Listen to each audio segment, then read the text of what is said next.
Hi, I'm Matt with Bright Ideas Egress, and I'm here to show you how to fix your window after the installation if it is racked. And racked would mean that it gets caught when you try to function the window.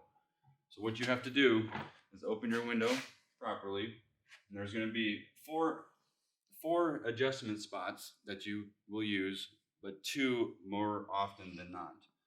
So there's an Allen set, and you use a 4mm Allen set wrench, and you just turn up or down. It depends on the adjustment. You're going to have to operate the window a few times just to see how long it takes or where the proper direction is.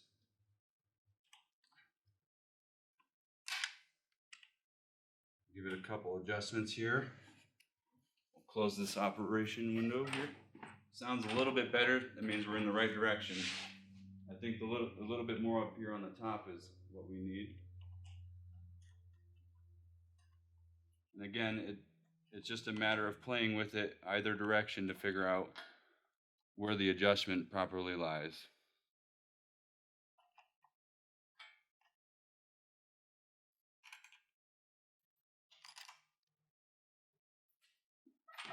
And that is a fully operational window, no racking.